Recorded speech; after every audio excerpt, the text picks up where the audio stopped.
quiere grabar ahora a esta. Ahí está lista. Bueno. Por fin se pudo, doctor. Gracias, David, gracias. Ahí estamos, te lo aprecio mucho. Bueno, pues estamos, compañeras, listos entonces para entrar a este debate. Ya hemos dicho cómo está el marco contextual, conceptual, constitucional del control de constitucionalidad y convencionalidad. Yo les diría, ¿no? En un pequeño resumen muy breve, ¿no? La convencionalidad, siempre que oigan convencionalidad, estamos hablando de derechos humanos, derechos individuales. Siempre que hablamos constitucionalidad, también hablamos de derechos, pero también hablamos de contrapeso, de control, de reglas para el ejercicio del poder, ¿sí? De contrapesos, de equilibrios del poder. Eso también creo que es una responsabilidad para los que estudiamos, para los que somos partidarios del constitucionalismo. Ese es el objetivo del constitucionalismo, ¿no? Y justamente ahora estaba escuchando las comparecencias de mis compañeras que están concursando en la Suprema Corte de Justicia para ser finalistas, ya prácticamente acabó, para ser propuestas por la Suprema Corte de Justicia en una terna para que el Senado elija, claro, cuando el Senado determine elegir, porque ya hay 5 salas regionales que están en ese procedimiento, ya hay 5 ternas para las salas regionales que hace un año y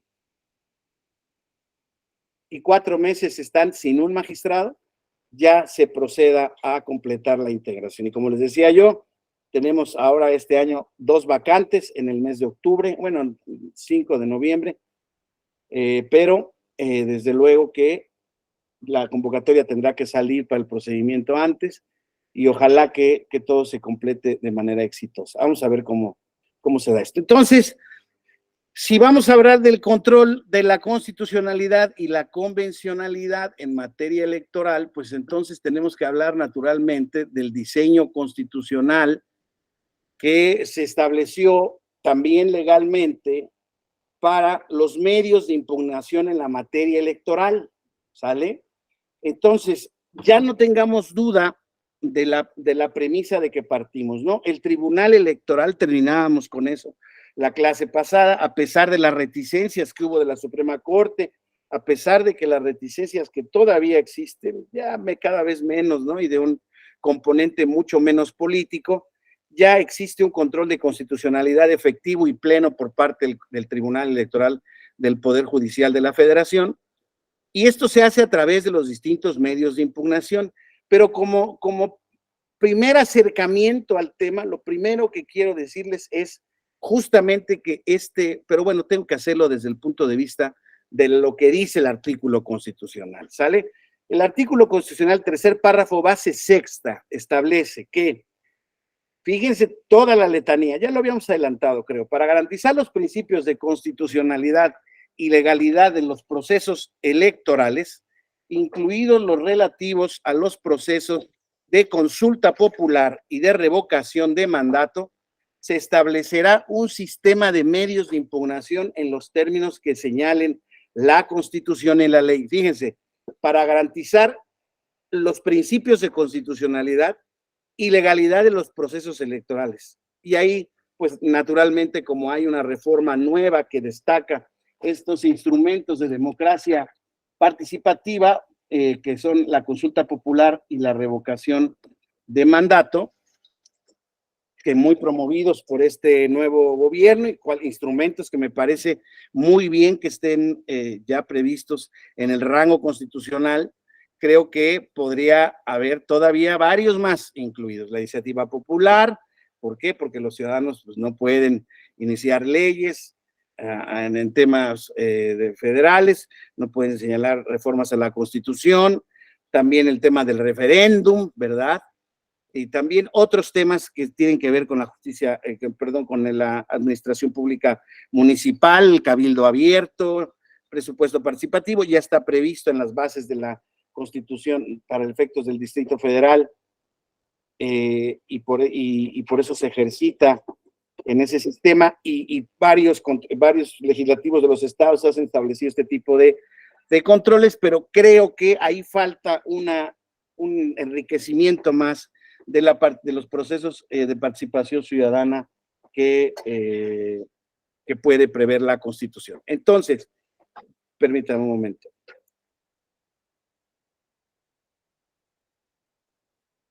Entonces,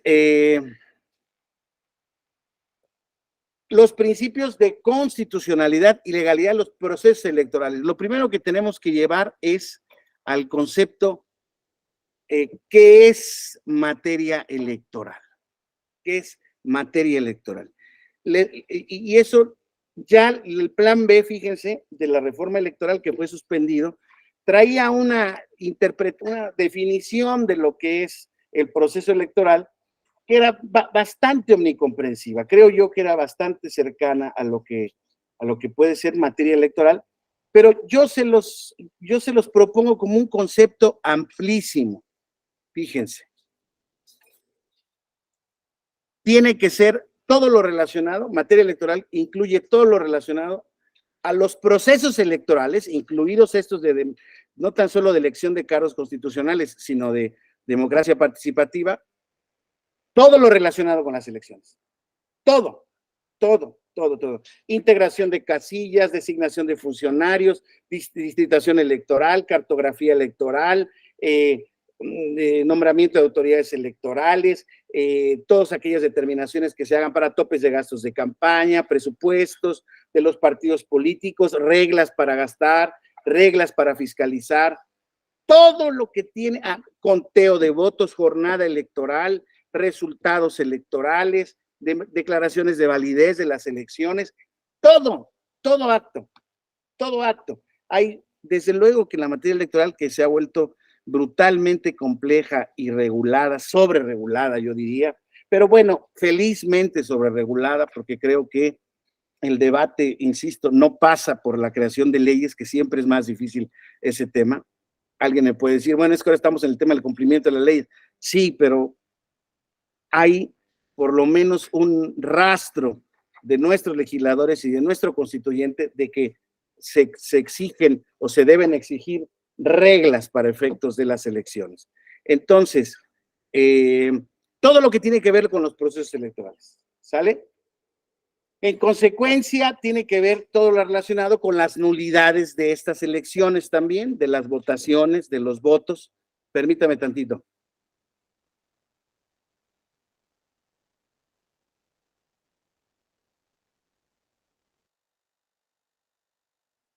Entonces, tiene que ver con todo este tema de las violaciones graves, dolosas, determinantes de las elecciones. Lo vamos a ver con detalle. Cuando se exceda el tope de gastos de campaña en un 5%, que es lo que establece la Constitución, se compre indebidamente cobertura informativa o en tiempos de radio y televisión, o se reciban o utilicen recursos de procedencia ilícita o recursos públicos en las campañas. Fíjense, esto se establece en el tema respecto de la Constitución, de las causas por las cuales se pueden anular las elecciones, ¿sí? No dice en términos generales la Constitución que se puedan establecer nulidades por violación a principios constitucionales, como lo ha dicho la Sala Superior consistentemente. Por ejemplo, la violación al principio de separación a Estado-Iglesia, por ejemplo, la violación al principio de equidad en la contienda, que eso está relacionado con los topes de gastos de campaña, pero no nada más con eso. Tiene que ver con todas las reglas de equidad en la contienda electoral, por ejemplo, temas de propaganda, de actos anticipados de campaña, de precampaña, en fin, con un montón de datos que ponen el piso parejo en la consecución de las elecciones. ¿Qué es lo que busca la Constitución al establecimiento de todas estas reglas? ¿Qué es lo que realmente la Constitución pretende hacer al generar este esquema de control constitucional? Uno, trata de verificar que las elecciones tengan justamente ciertos principios de imparcialidad, de equidad, de certeza, fundamentales, para que se logre que una elección auténtica, una elección donde auténticamente prevalezca el voto libre, secreto y directo de los electores. que el voto que cuenta no esté coaccionado, no esté comprado, no esté obnubilado ni nublado por toda la propaganda, por ejemplo, que se les pasó ilegítimamente. Todo ese tipo de reglas va generando no tan solo la protección a las elecciones en sí mismas, eso no sería ningún valor si las mismas no encerraran derechos fundamentales ciudadanos, derechos políticos y al establecimiento del Estado democrático de derecho. Un Estado que no lleva elecciones libres, que no lleva elecciones con reglas, que no le importa el cumplimiento de las reglas, no puede tener elecciones auténticas, no puede tener elecciones competidas, y entonces una de las condiciones de la democracia se quiebra. Y entonces ya no estamos jugando a hacer una democracia efectiva. ¿Qué es lo que también escuchamos mucho en el debate público de esta vez?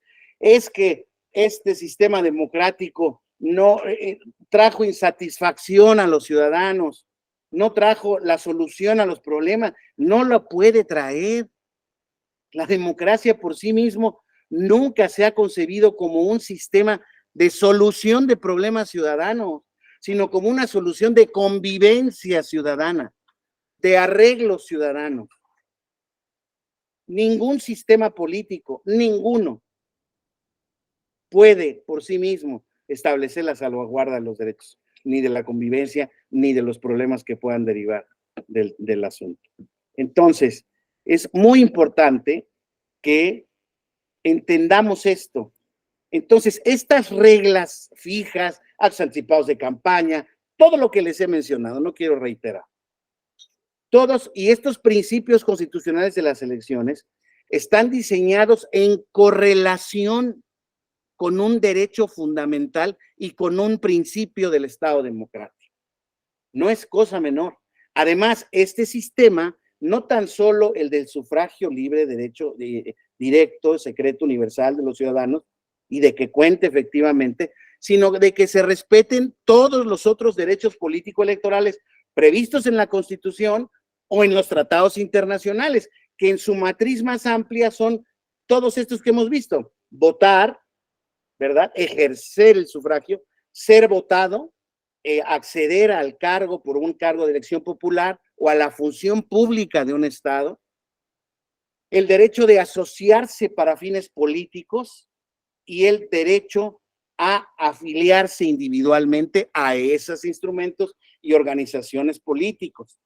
Hay quien le agrega el elemento de la especificidad, o más bien de una vertiente del derecho a la libertad de expresión. Y yo coincido con esa interpretación, porque el derecho a la libertad de expresión en materia política toma contornos distintos, ¿sí? No es lo mismo. El derecho a libertad de expresión es muy amplio, ¿verdad? El de expresarnos comprende todas nuestras ideas, todo nuestro conocimiento y, desde luego, todo lo relacionado con la materia política, pero es un pequeño universo. Entonces, la libertad de expresión en materia política tiene una cierta connotación que también se protege a través de estos. De ahí que se den tantos problemas a veces de interpretación y de comprensión, como alguien que decía: oiga, ¿y usted qué opina? Ya, dígamelo en su criterio personal. ¿Qué opina de los funcionarios que van y teniendo prohibido por el artículo 134 constitucional el hacer propaganda y promoción personalizada, van y descaradamente lo hacen? Pues claro, ¿qué pienso? Pues que están violando la Constitución, pero no tienen sanción, licenciado, doctor, maestro. No tienen sanción. ¿Por qué? Porque el 134 constitucional, que dice que las sanciones y todo lo relativo a este tema vendrá en una ley que convenientemente el Poder Legislativo no ha expedido en 20 años, 25 años. ¿Saben por qué no quieren emitir la ley? Porque prefieren dejarlo a este tema. Y hoy en día es parte de la queja. Es que el tribunal excede sus facultades, es que el tribunal excede sus funciones, porque no existe una ley que establezca esa sanción. Sí, claro, no existe la ley convenientemente para el legislador.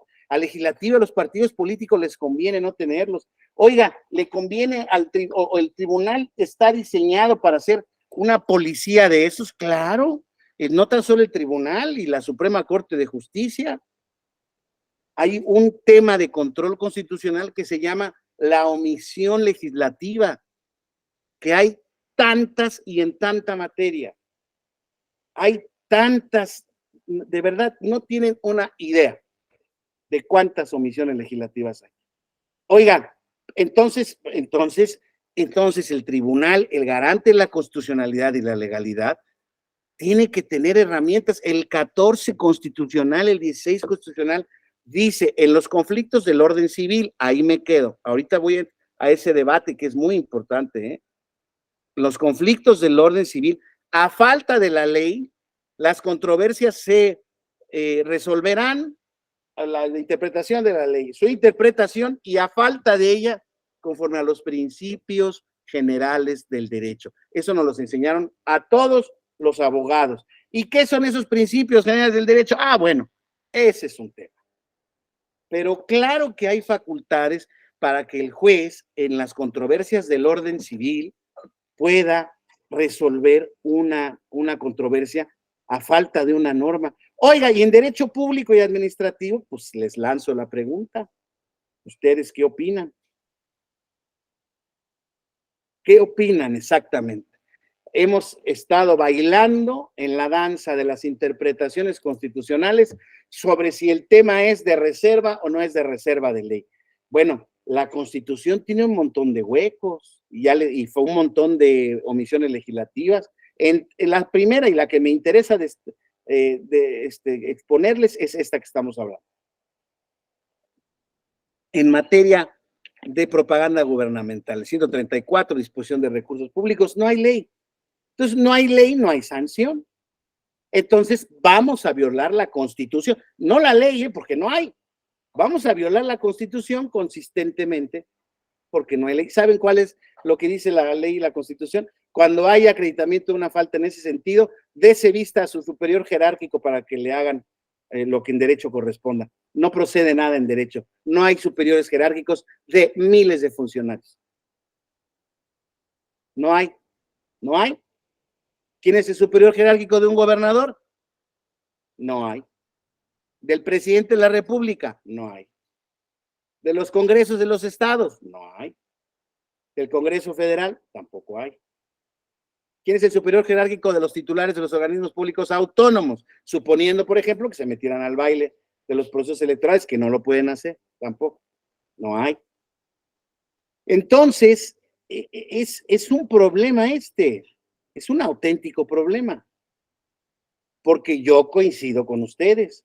Un principio de seguridad jurídica del derecho penal sería tanto como que yo les dijera, bueno, a ver, vámonos a pasar al derecho penal, compañeros. ¿Cómo es posible que sigamos este criterio de reserva de nulo crimen, nula pena sine lege? Un principio básico del derecho penal. Ah, no, bueno, esperen, es que estamos en conceptos jurídicos distintos. Estamos hablando ahí que el derecho penal sanciona a los individuos que cometen infracciones al orden social, que están recopiladas o están previstas en un código penal específico que reprocha las conductas antijurídicas, no sociales, no previstas en la Constitución, reprochables y punibles, dice el derecho penal, ¿no? Entonces, ¿qué es lo que hace el derecho penal? El derecho penal, como garantía de la seguridad ciudadana, de la seguridad y certeza jurídica, es cierto. Nadie puede ser castigado ni sancionado por una conducta que no está prevista en la ley. Lo dijimos la clase pasada. Aquí aplica, para el ciudadano aplica la apotegma de que para un ciudadano todo aquello que no está prohibido está permitido. Ah, pero es que estoy en el ámbito de las facultades de las autoridades, compañeras Gabriela y Verónica. Estoy hablando de las autoridades. Las autoridades son simples ciudadanos, sí lo son, en el despliegue de su ejercicio como ciudadanos, como entes privados de derechos. Claro que sí, pero ejercen un cargo público y por ello son funcionarios públicos. y por ello tienen un reproche y una conducta exigible distinta. Creo que eso no admite, o sea, creo que es un principio jurídico aceptado. Entonces, nos enfrentamos al problema de que los funcionarios públicos, los entes públicos, violen la ley sin consecuencias porque no está previsto en el derecho administrativo sancionador electoral los tipos específicos, digámoslo así, sí están unas sanciones establecidas claramente, pero no el procedimiento de sanción. Por eso insisto, con este tipo de herramientas falaces, se le dice al tribunal, Laura Garfias dice, la autoridad solo puede hacer la que la ley le faculta, el principio de legalidad que nos defiende a nosotros como ciudadanos. Exactamente, estoy totalmente de acuerdo. Solamente lo que la ley le faculta. Coincidirás conmigo, Laura, en que no podrá hacer aquello que le prohíbe. Eso no podrá hacerlo. Como a los ciudadanos. No podremos hacer lo que está prohibido en la ley. ¿Estamos, Así Laura? es. Adelante. Así es, maestro. No, coincido totalmente. Perfecto. Entonces, gracias. Claro, no, al contrario. Y ya saben, cualquiera que quiera abrir el micrófono, nada más me alza la mano y vamos, o me escribe ahí algún mensajito. Entonces, estamos en este contexto de que en este sistema de medios de impugnación en materia electoral, nos enfrentamos a esta, digamos, dicotomía de principios o de actos o de universos a respetar, que están interdependientes, son interdependientes, se conectan y está para servir uno al otro. El régimen electoral está para servir a los ciudadanos. Por eso debe de ser tan estricta su interpretación, por eso debe de ser tan estricta la sanción, en mi opinión personal. Debemos de ir avanzando hacia un concepto en donde hoy en día nuestro sistema de medios de impugnación en materia electoral, en efecto, haga control constitucional. Y no es que tenga yo una versión punitivista del tema, no, es al revés. De verdad lo veo con una lupa totalmente distinta. Veo un principio de conservación del respeto a la Constitución, de una actitud positiva y pasiva por parte de aquellos que están obligados a cumplirla en materia electoral, para que a partir de eso se generen procesos electorales constitucionales, limpios, respetables, confiables. O sea, parece mentira, pero hay un espectro de la población, un espectro muy amplio, que todavía el tema de las elecciones le parece un tema empantanado, no es un tema fácil. No ha sido un tema fácil de comunicar este tipo de herramientas, ni de comportamientos, ni de facultades por parte de las autoridades. Con todo y que me consta, han hecho un esfuerzo muy importante al respecto, ¿no? Tanto el Instituto Nacional Electoral como el Tribunal Electoral del Poder Judicial de la Federación han generado pues muchísimas herramientas para que la justicia y la labor del tribunal sea cada vez más abierta. El Instituto Nacional, sin duda alguna, ha hecho acopio de muchas herramientas de comunicación para que esto sea, y de ahí que el instituto tenga un muy buen nivel de aprobación y confianza ciudadana. Sí lo tiene, sí lo tiene. Pero, insisto, yo creo que como sociedad, como país y como sistema electoral, quienes trabajamos en él, pues todavía nos queda un trecho por recorrer para hacerlo todavía más confiable. Creo que es posible hacerlo porque, insisto, las herramientas ahí están, ¿no? Ahora, insisto, en estas comparecencias que estaba yo escuchando, todas las 6 participaciones de mis compañeras tocaron como punto el asunto de la decisión de la Suprema Corte de Justicia de declarar inconstitucional el requisito del modo honesto de vivir en materia electoral, como sanción a la violación a la Constitución por parte de autoridades. Y fíjense que yo lo lamento, desde luego es una posición que ya dictó la Corte y es lo que se debe de seguir, pero yo la verdad es que lamento la interpretación de la Corte, y no por otra cosa, sino porque creo que la perspectiva que adoptó, que es sin duda alguna, es una adopción con visión de derechos humanos, no tomó en cuenta la integridad electoral ni la materia en la que estaba juzgando. En otros ámbitos yo creo que sí es muy posible la identificación de estos, de decir que una restricción de esta naturaleza pues es inconvencional en tanto no se encuentra perfectamente desarrollada ni en la ley ni en la Constitución, y entonces dice, depende de lo que diga el tribunal, depende de lo que digan los tribunales. Y el tribunal lo que hizo creo que fue darle contenido y objetividad lo más fácil o lo más claramente posible a una disposición que estaba en la Constitución. Entonces, insisto, creo que la argumentación jurídica de la Corte es consistente, es buena, pero yo creo que podría haber, respetando el primer principio, podría haber dado complementariedad al concepto. O sea, yo creo que se podían haber matado los dos pájaros de un tiro, pero no fue así, desafortunadamente, y entonces hoy en día justamente pues estamos en problemas, porque si antes no existía una sanción a las violaciones a la Constitución por el 134, pues ahora menos, porque ya dijo la Corte que no hay posibilidad de sancionar con ese procedimiento. Entonces, pues es un tema, insisto, que hay que discutir, hay que debatir. Y vuelvo a decir, me parece un tema que va en atención al tema del derecho político electoral de ser votado. Me parece muy bien, pero es al derecho político electoral de ser votado, no de cualquier ciudadano, sino de autoridades que ya están en el cargo. Entonces, a ellas yo creo que sí se les podía reprochar de manera un poco más exigente.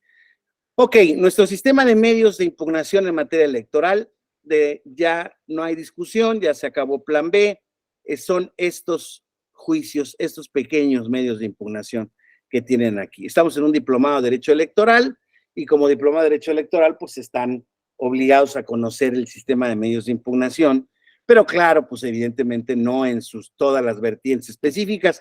Naturalmente, cada medio de impugnación podría ser objeto de diplomado. Pero son estos, miren, el recurso de revisión, que es un recurso de naturaleza administrativa que tiene que ver con la competencia exclusiva del Instituto Nacional Electoral y es para generar las primeras instancias, insisto, en materia administrativa respecto a las determinaciones que tomen los órganos desconcentrados del Instituto Nacional Electoral. Esto es las juntas distritales o las juntas locales, o en etapa de proceso los consejos distritales y los consejos locales. En cualquier caso, también las determinaciones vinculatorias que tengan que ver con las determinaciones de la Junta General Ejecutiva o de alguna de sus direcciones también podría ser revisada por el Consejo General a través de este recurso de revisión, pero hasta ahí se quedaría.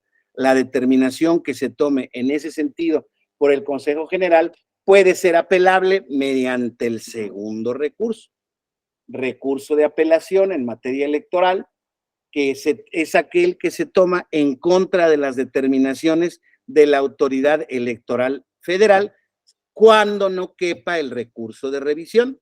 O sea, son normalmente esas determinaciones tomadas por el Consejo General en relación con los recursos de revisión o en relación con el ejercicio de sus facultades propias. ¿Sale? Entonces, aquí ya vimos dos temas. ¿Qué tipo de decisiones? Son todas las que tienen que ver con la logística de las elecciones, cuyas determinaciones normalmente están regladas, ya sea por la propia Constitución, por la ley, en la Ley General de Instituciones y Procedimientos Electorales, en la Ley General de Partidos Políticos, y también en sus reglamentos administrativos que con base en sus facultades reglamentarias tome el Instituto Nacional Electoral. Entonces, bueno, y ya no se diga más, además también puede estar vinculado por jurisprudencia del Tribunal Electoral del Poder Judicial de la Federación. Entonces, todas esas determinaciones que se tomen en cumplimiento de esta normativa pueden ser, insisto, impugnadas, ya sea el recurso de revisión en términos administrativos, como lo veíamos, o mediante el recurso de apelación, el cual ya desde luego será una instancia definitiva y le corresponderá resolverlo a cualquiera de las salas regionales o superior. Las salas regionales lo serán respecto de aquellas determinaciones del órgano central, incluso que puedan, o de los órganos, perdón, desconcentrados, que afecten en el ámbito de alguna elección local de su jurisdicción, alguno de los estados que sea de su jurisdicción, y en el caso de la sala superior, todas aquellas determinaciones que se tomen por conducto del Consejo General y que puedan afectar, desde luego, a toda una elección federal o a una elección de gobernador.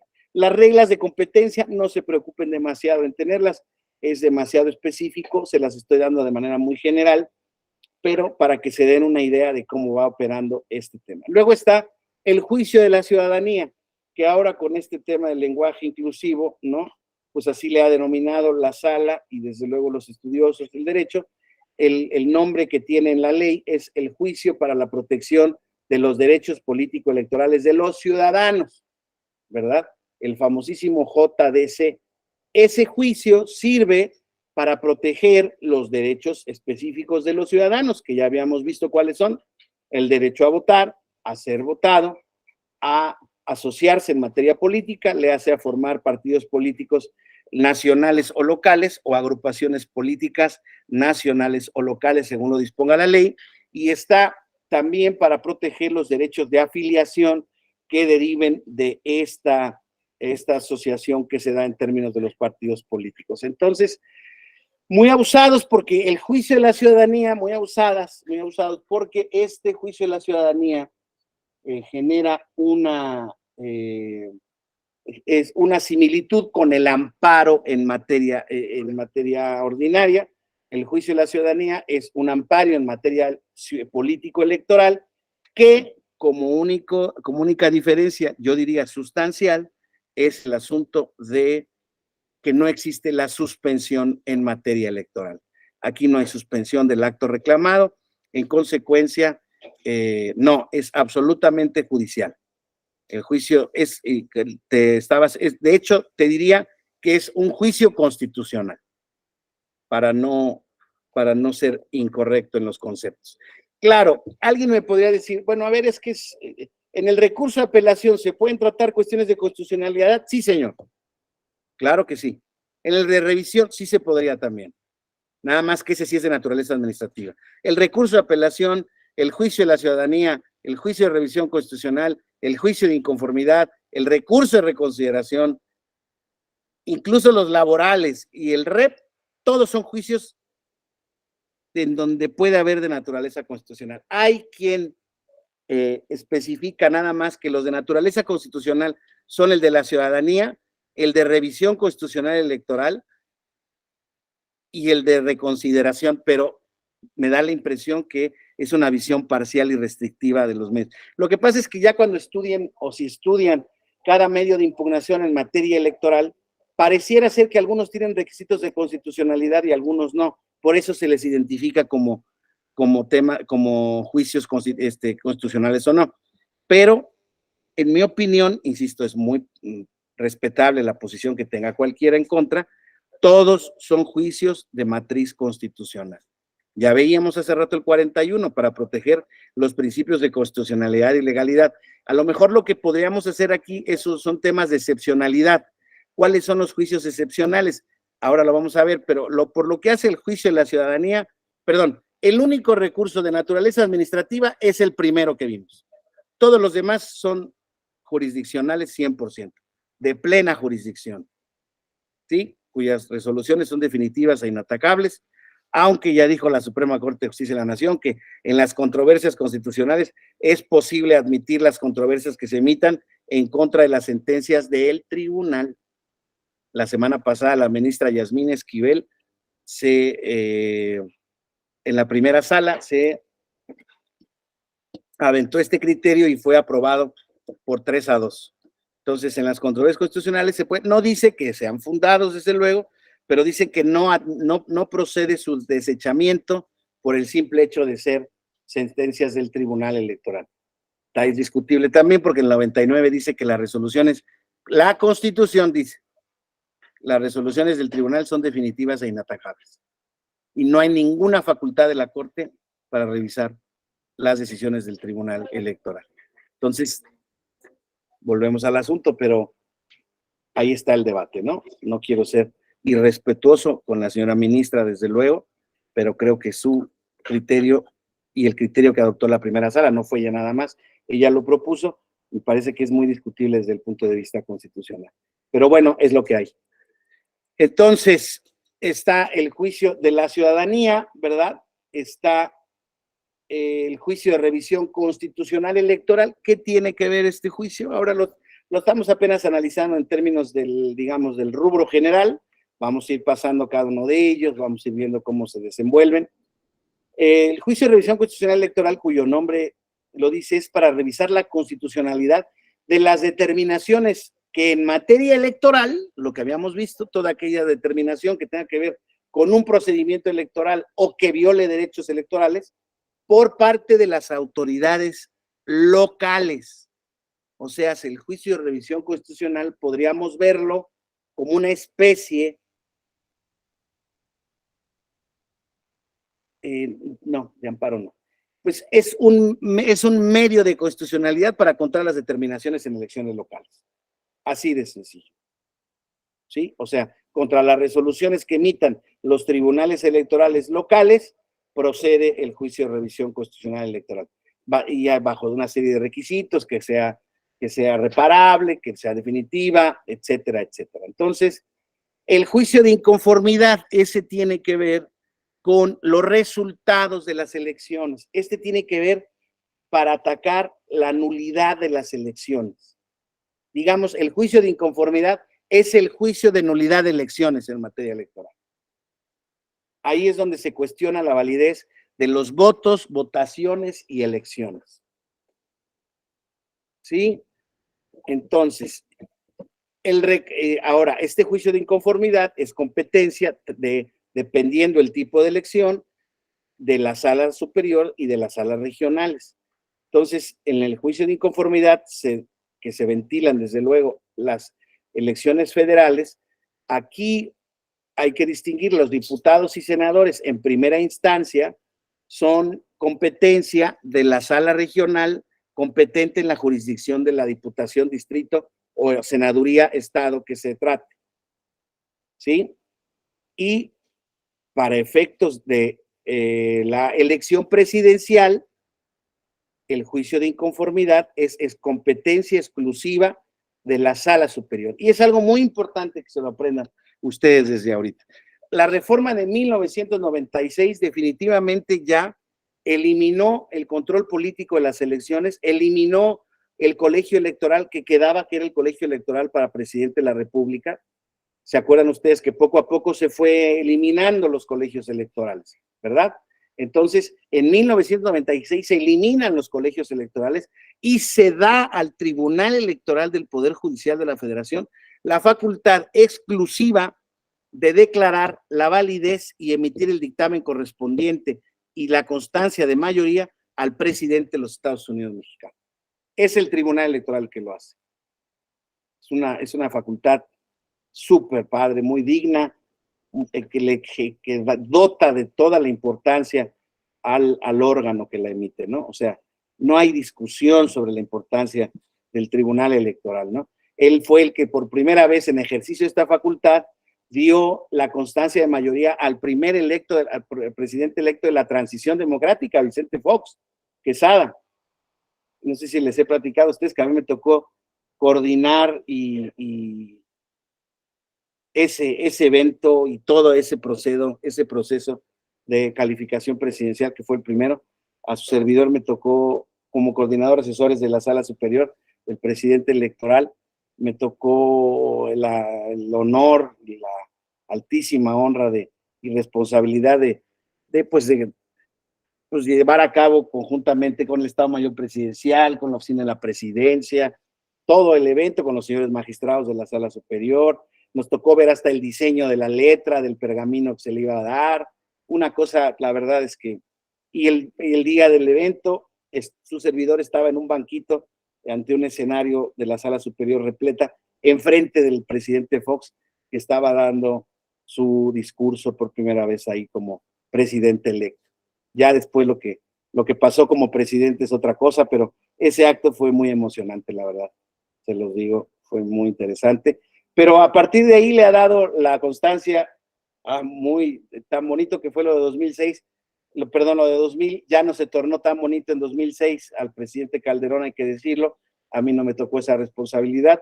Yo ya estaba como magistrado electoral regional y me tocó a mí ya ser testigo de su entrega en ese evento, pero ustedes saben que fue un clima político muy difícil, muy complejo. Esa elección sin duda ha sido la prueba de fuego del sistema electoral mexicano y pues hasta la fecha sigue esos fantasmas, ¿no? Del 88 y del 2006 nos siguen persiguiendo como autoridades electorales y como sociedad. Y bueno, pues yo lo que diría es que ojalá que no se vuelvan a repetir, ¿no? Ojalá. Pero bueno, este es el sistema de medios de impugnación. Estábamos en el tema, bueno, así ya nada más para terminar la historia.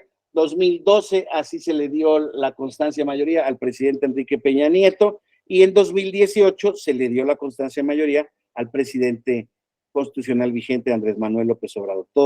Todos han asistido y todos en su discurso de aceptación o de entrega de la constancia en mayoría como presidente electo han hecho loas importantes al sistema democrático de nuestro país, que fue creado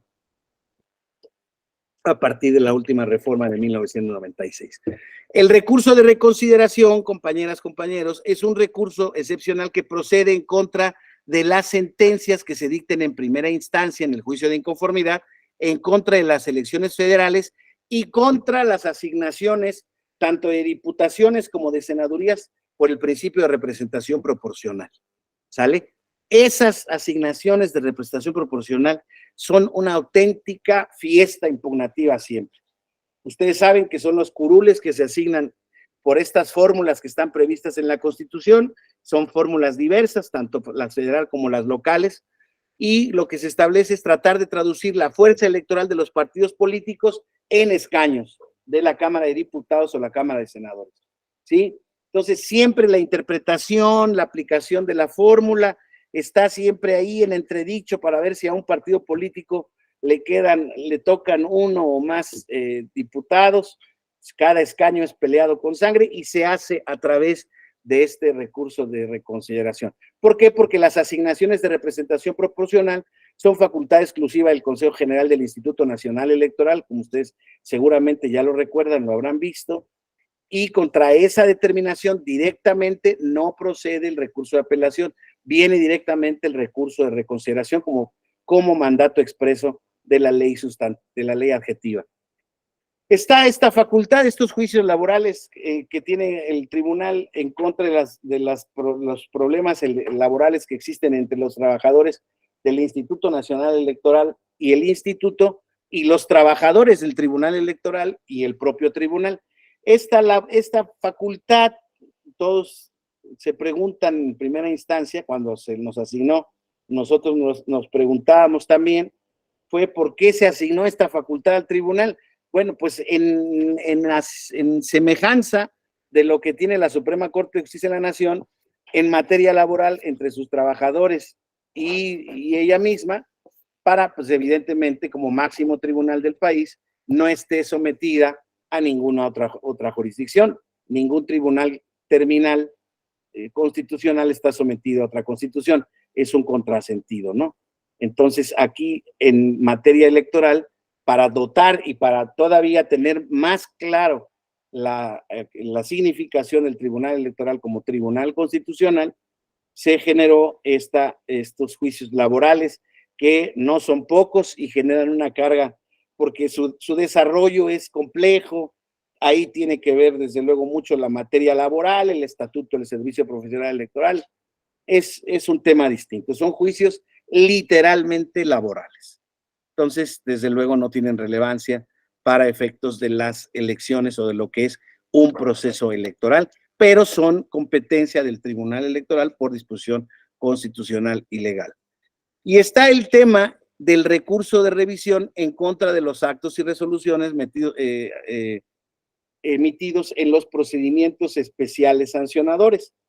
Como ustedes saben, este es el procedimiento especial sancionador que se creó a partir de 2014 para efectos de generar estos procedimientos en donde pueda haber el otorgamiento y dictado de medidas cautelares ante cuestiones de indebida propaganda política, de indebido pautado o ejercicio de la pauta federal de radio y televisión, que como ustedes saben ya es un nuevo modelo de comunicación, bueno, ya no es tan nuevo, pero es el último modelo de comunicación política que existe, en donde se ha prohibido a los partidos políticos y a los candidatos y a los simpatizantes y a los privados el comprar propaganda de radio y televisión escrita, cualquier tipo de propaganda en favor de los partidos políticos. Todo el modelo de comunicación hoy en día es administrado y distribuido, pautado y vigilado por el Instituto Nacional Electoral, una de esas facultades que quita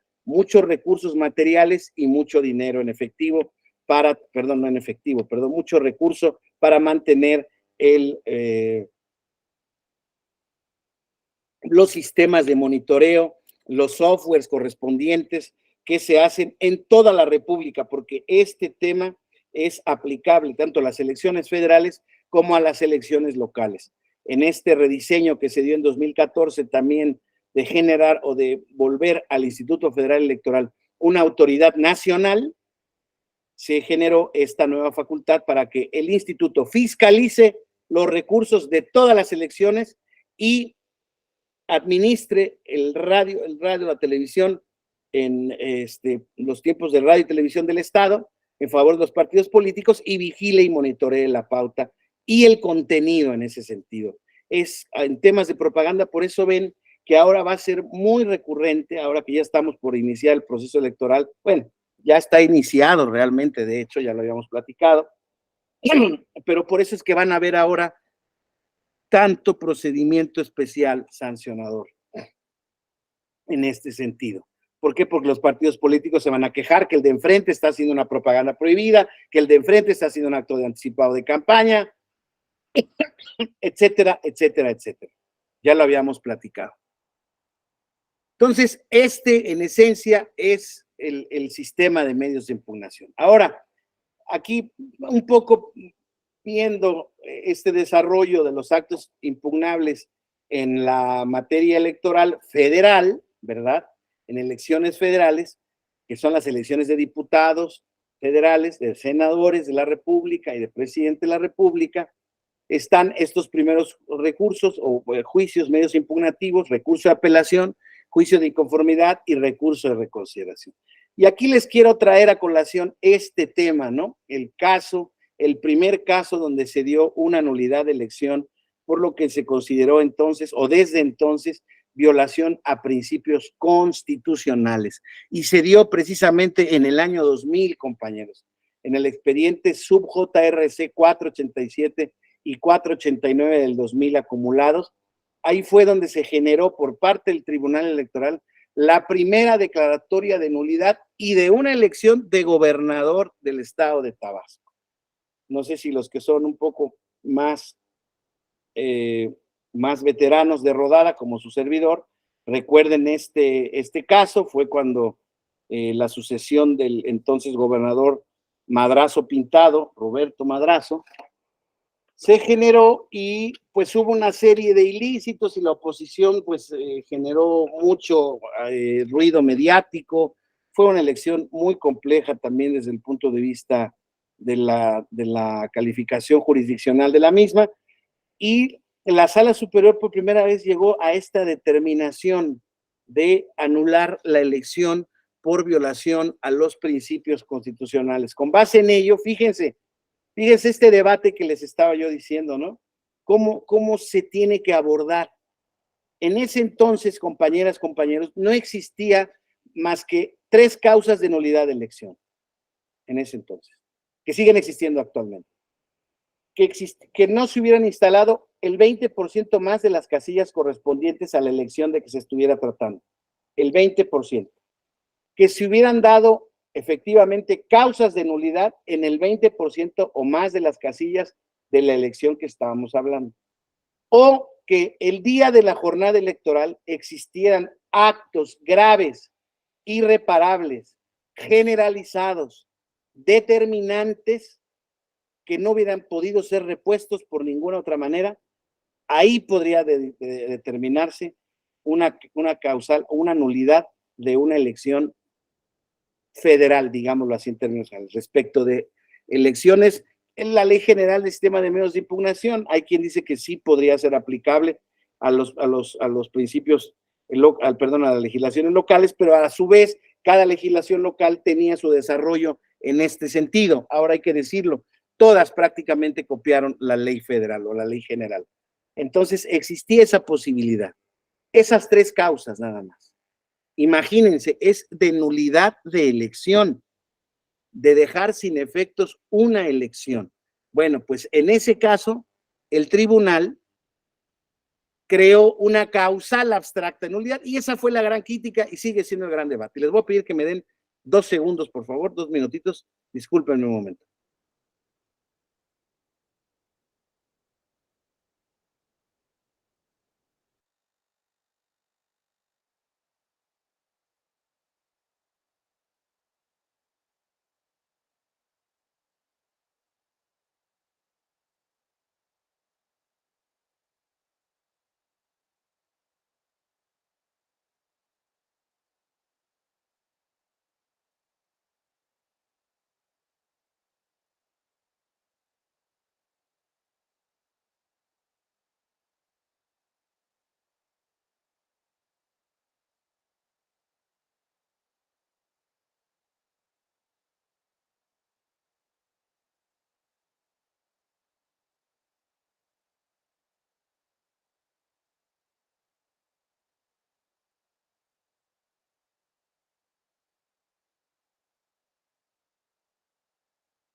Una disculpa, discúlpeme, es que de repente tuve que tomar una pastilla porque la garganta la traigo muy reseca y luego hablando más. Bueno, entonces platicábamos justamente de esta creación de la causal abstracta, que fue desde ese entonces el debate que sigue hasta la fecha. Es un debate que, si no hubiera tocado temas constitucionales, nunca se hubiera dado. Y para mí es muy relevante el asumirlo y el debatirlo y el platicarlo, porque justamente a esto se refiere, este es el origen, bueno, no es el origen, pero es una de las primeras causas que generan este encendido debate sobre el juzgamiento por parte del Tribunal Electoral sin facultades expresas, sin principios efectivos para sancionar. Y es un debate que yo creo que hay que seguir analizando y estudiando porque no es un tema de resolución sencilla, les vuelvo a decir, porque es cierto que la materia constitucional electoral o político electoral constitucional es una materia de derechos sin discusión, derechos políticos, no hay duda de eso. Pero también vuelvo a decirlo, es una materia de naturaleza pública, administrativa, claramente, y reglada, con reglas constitucionales para, insisto, con finalidades propias que tienden a garantizar y a velar por los derechos individuales y por el principio del Estado democrático. Me parece que hay un régimen distinto ahí, ¿eh? Me lo parece. O bueno, no me lo parece, estoy convencido, pues. Pero entiendo también que es un poco nadar en el contexto de derechos individuales, es nadar un poco contracorriente, ¿no? Porque sí es cierto que si lo que busca la distribución, el contrapeso, la separación, la división de poderes, es justamente el que ninguno de ellos haga ejercicio de su poder de manera arbitraria o contra la ley, pues el dilema de la última palabra, porque el dilema de la última palabra en cualquier sistema democrático, político, de derecho, Estado constitucional, democrático y de derecho del mundo, la tienen los tribunales constitucionales, los que no son electos democráticamente. Sus determinaciones son de una relevancia fundamental. En México, la Suprema Corte de Justicia o el Tribunal Electoral del Poder Judicial de la Federación. Claro, el Tribunal Electoral del Poder Judicial de la Federación hoy en día está pagando las consecuencias de no haber dejado competir a dos candidatos a gobernadores del partido político en el poder, de Morena, a Félix Salgado y a Raúl Morón, en Guerrero y en Michoacán. En uno está la hija de uno y en otro está, pues, el gobernador Ramírez Bedoya. Ahí no tengo idea. Pero el caso de Guerrero fue bien emblemático y generó un auténtico debate cuando ahí sí que podríamos ver que existía una matriz legal y constitucional para quitar el registro de la candidatura. Pero fue determinado como, híjoles, qué sanción, ¿cómo es posible que la sanción haya sido esa? Y es que ese es el problema, compañeros. Entonces, no declaremos nunca ninguna nulidad de elección, salvo que estemos en los casos específicos de la ley, que sí podemos estar. Pero entonces, vuelvo al asunto, vamos a violar la ley hasta un grado tal a que no lleguemos a los extremos de la normativa para no generar o no incurrir en la causa de nulidad, por ejemplo, de que haya 20% de nulidades en las casillas, ¿no? Entonces, yo creo que aquí el tema está porque, insisto, estas determinaciones de los tribunales, que sí son la última palabra, pues sí deben ser analizadas, deben de ser objeto de escrutinio público, y desgraciadamente no hay ningún objeto de escrutinio público más que la opinión pública y en su caso, pues las reacciones de los poderes a los que van dirigidos esas determinaciones. Léase, ergo, sin decir que asiste razón a una posición en ese sentido, entiendo perfectamente o me explico perfectamente por qué existe este debate hoy en día tan insistente y tan dirigido a que el Poder Judicial, como los funcionarios electorales, tengan otro tipo de designación, ¿no? O sea, lo entiendo. En el caso Tabasco particularmente, ahí se crea un concepto de nulidad de elección por violación de principios constitucionales. ¿Qué pasó ahí? Se verificó la apertura de un número indeterminado, no si fue determinado desde luego, pero fueron más de 100 paquetes electorales que se abrieron sin ninguna justificación alguna. Deben de saber ustedes que para efectos de abrir cómputos y rehacer cómputos, hay causales muy específicas en la ley, sin las cuales no se pueden abrir los paquetes porque la inviolabilidad del paquete es una especie como de máxima de seguridad de nuestras elecciones, una máxima que tiene excepciones. Pero en ese entonces no había ninguna excepción que hubiera permitido manipular los paquetes, ¿sí?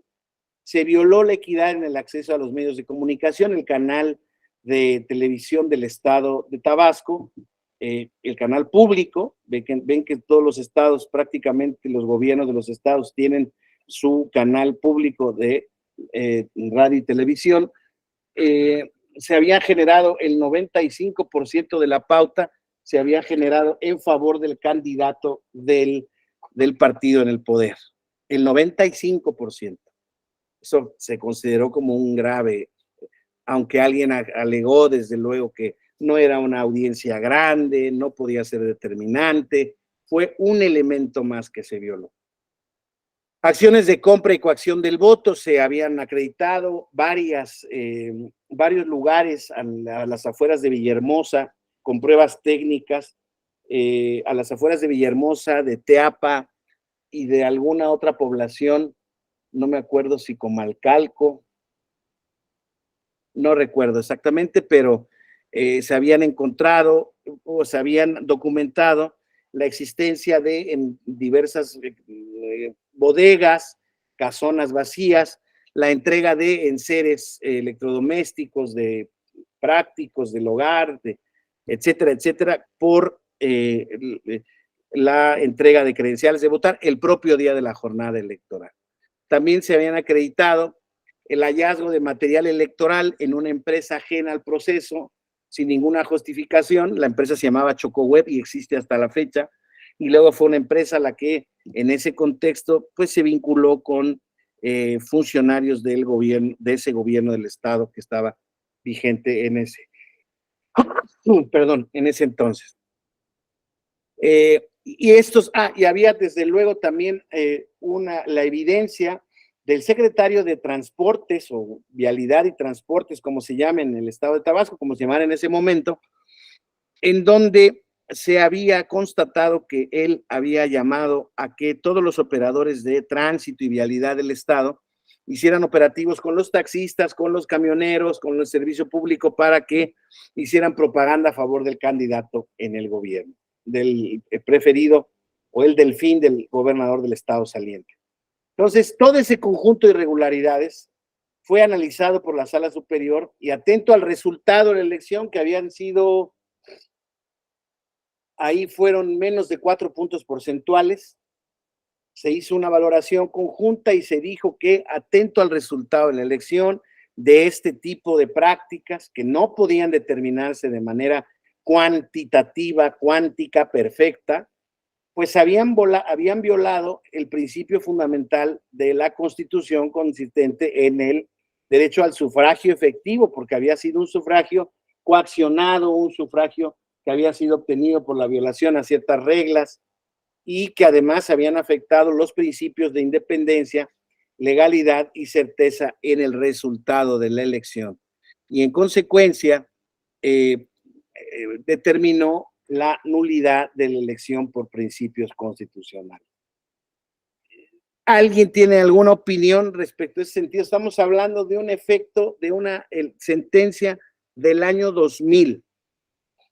¿Qué pasaría o qué harían ustedes o qué les dice el sentido común si esto pudiera llegarse a concurrir en una elección similar en este 2024? Quisiera oír la opinión de alguna o de algún valiente.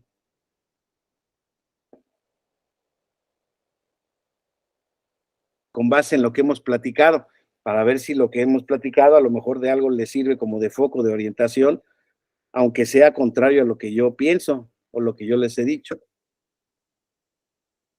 ¿Nadie? ¿De plano nadie? Gabriela, venga, Gabriela. Muchas gracias. Me voy a animar, maestro.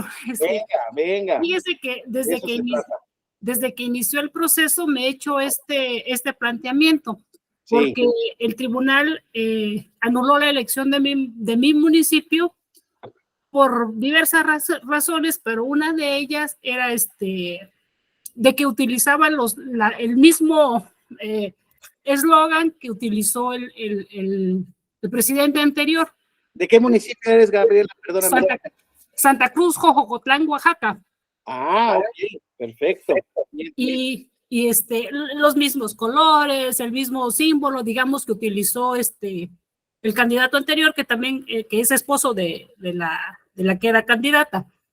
Y desde que inició el proceso electoral me he hecho este planteamiento: ¿qué va a hacer el tribunal? Porque pues vemos, digamos, como que la misma frase, ¿no?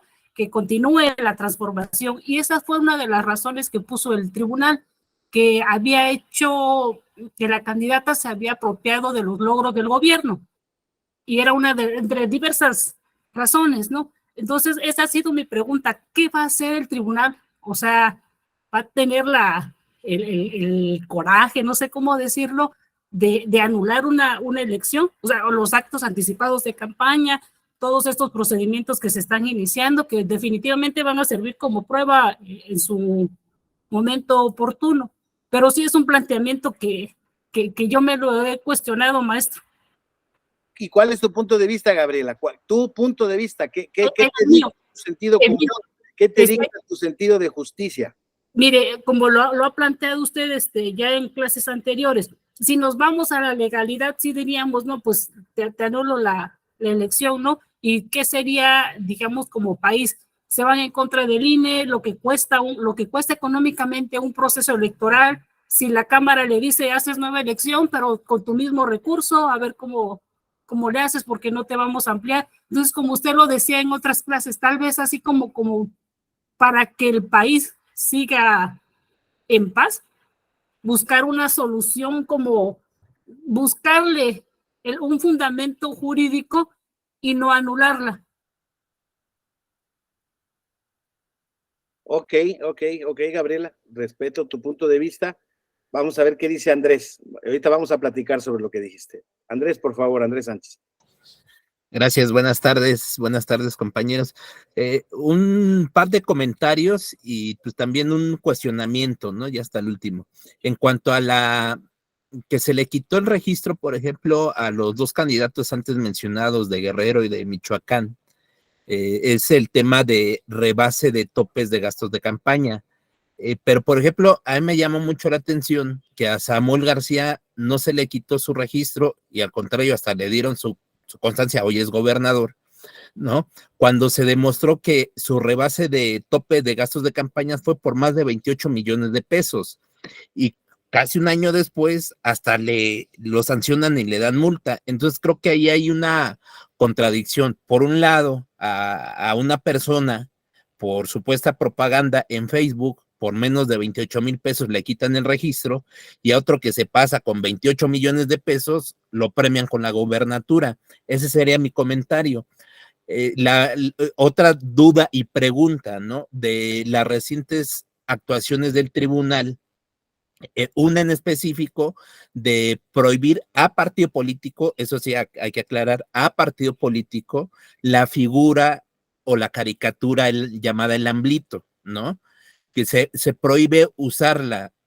Bueno, a mi particular punto de vista, creo que hasta es irrelevante.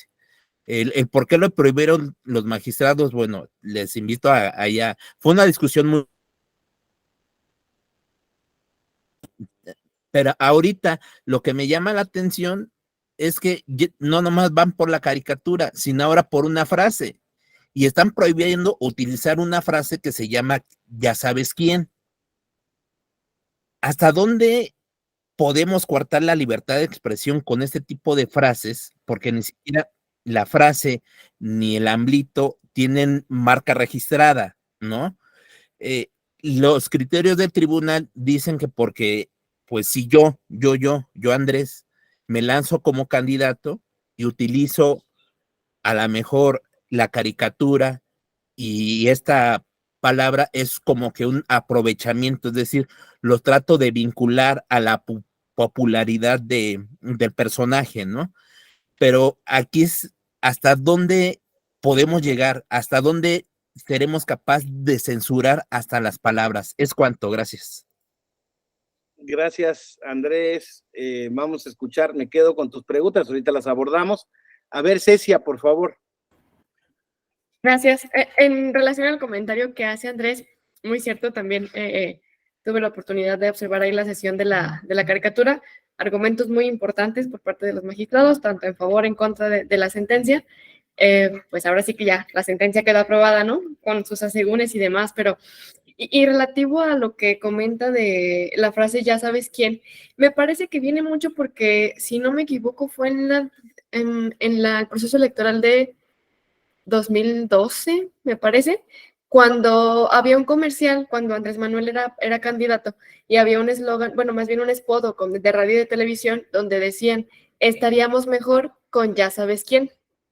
Y era la referencia al candidato en aquel entonces, Andrés Manuel López Obrador. Entonces, la prohibición del uso de la frase, me parece, deviene precisamente de que no tengas como esa conexidad entre quien ahora está en el mando y el próximo candidato. Aunque bueno, creo que si nos vamos muy a lo subjetivo es muy imposible, ¿no? Desvincular la figura ahí del presidente en el proceso electoral o interno de Morena. Pero bueno, creo que viene de eso. Bien, también coincido con Andrés.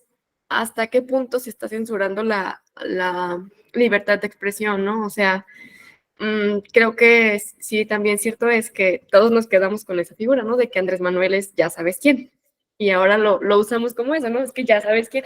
Y sí, yo creo también que el hecho de que censures el uso de esa frase, pues no implica como que una equidad, vamos a decirlo así, en la contienda. Puedes o no usarla, y de todas maneras la inequidad puede darse de otra forma. Y que lo que sí representa más, creo yo, por comentarios de muchas personas, violaciones a la ley electoral, no solamente por parte del partido en el poder, sino de los demás partidos políticos, pues no se sancionan como deberían, ¿no? O sea, tenemos sanciones muy severas por un lado para cosas, creo yo, simples o que no tienen una incidencia tan directa, pero por otro lado, como bien lo comentaba el compañero anterior, en el caso de Samuel García, pues ya estaba a terminar su periodo de gobernatura, ¿no? Entonces es ahí interesante la reflexión sobre las resoluciones. Nada más. Gracias, Cecia. A ver, Montserrat, por favor, Montserrat Morales. Buenas tardes, maestro y compañeros.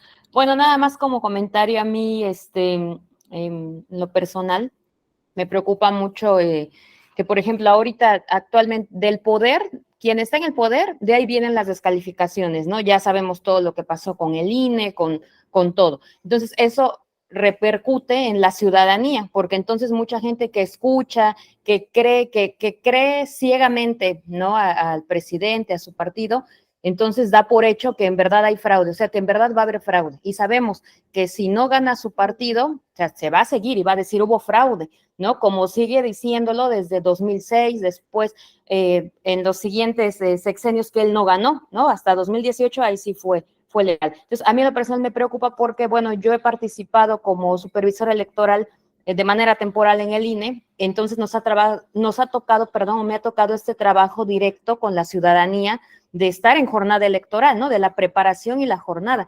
Y la verdad es que es muy complicado cuando la gente te dice cosas como si uno fuera lo peor o como si uno estuviera haciendo el fraude, y desafortunadamente a veces se riega este rumor, como no sé si han de haber escuchado cuando decían, es que el marcador borran, o sea, se borra, y entonces en la boleta la gente lo borra y cambia el voto. O sea, de verdad, para uno que ha estado ahí en varias jornadas, es tan difícil y tan cansado para los funcionarios estar todo el día después un escrutinio, llevar el paquete todavía. O sea, es como ilógico el decir, ay, sí, vamos a estar borrando y vamos a estar cambiando el voto a favor de cualquier persona. En 2012, cuando estábamos haciendo el cómputo distrital, bueno, ganó el PRI, ¿no? La coalición, no sé. Entonces me acuerdo que estábamos, yo ya me iba porque nos ponen por turnos, y cuando yo me iba, llegó un montón de gente afuera de mi junta distrital aquí en Orizaba a gritar fraude, no sé qué, pero de verdad que fue tan feo y pesado que yo mejor me quedé, y nuestros vocales nos dijeron, no, pues quédense porque es peligroso. Un compañero salió y lo corretearon, ¿no? Porque decían, no, ahí va uno del INE, y como traemos el chalequito rosa, no, son los del fraude, ¿no? Y realmente nosotros, o dentro decíamos, bueno, yo no sé qué pelean, si aquí ganó, o sea, perdió en otros lados, ¿no? Pero aquí ganó. Entonces, a mí sí me preocupa porque aunque tenga otro trabajo, siempre me ha gustado trabajar en procesos, y pues ahorita espero yo participar en 2024 nuevamente, y digo, ¿qué nos espera? Porque antes no había redes sociales, no había esta influencia, ¿no? Como la hay ahora, y ahora ese tipo de desinformación. Bueno, porque yo he estado y yo realmente defiendo mucho al INE en ese sentido, en jornada electoral a los funcionarios de casilla. Yo respeto y defiendo porque en todas las veces que he participado nunca he visto nada malo dentro de. Afuera sí vemos acarreados, que se compra, etcétera, pero dentro de no. Entonces a mí sí, como ciudadana y como trabajador eventual que he sido, sí me preocupa el llegar a ese día de jornada con mucha desinformación, ¿no? Eso es todo. Muy importante la aportación. Gracias, Cecia. Luis Fernando Delgado, por favor. Pues tienen razón mis compañeros en cuanto a ese tema. Y hablando, ahorita que estaba viendo un ratito lo de Muñoz Ledo, me acordé demasiado cuando estaba presentando el informe de gobierno Miguel de la Madrid por los resultados que hubo en 1988 con la caída del sistema, y precisamente todos los de oposición, incluyendo a Muñoz Ledo, alzaban sus estas boletas, en ese entonces controladas por Gobernación, alzaban sus boletas y diciendo, puro fraude, está cometiendo un fraude lo que pasó con Cuauhtémoc Cárdenas y con Cloutier, y pues favorecieron a Salinas. Y desafortunadamente en los regímenes de más alto poder y de los partidos que precisamente también tienen adjuntos a ese poder, pueden hacer lo que quieran con tal de tener de límite los deseos de los propios gobernantes. Todo eso corrompería mucho la democracia, porque no debe de ser así, no debe de ser controlada por unas entes, por unas élites que a su manera tienen que formar pues una democracia limpia, sino que la voluntad de la gente debe de tener más poder, más peso, más relevancia frente a los poderosos, porque no se vale. Y espero estén de acuerdo conmigo en que regímenes así, aparentemente democráticos, pero con un sistema según legal que manejan los gobernantes y jactándose demasiado en hacer las cosas como deben de hacer, no se vale que todos esos poderosos quieran hacer lo que se les venga en gana para con lo que nosotros con nuestro voto legitimamos.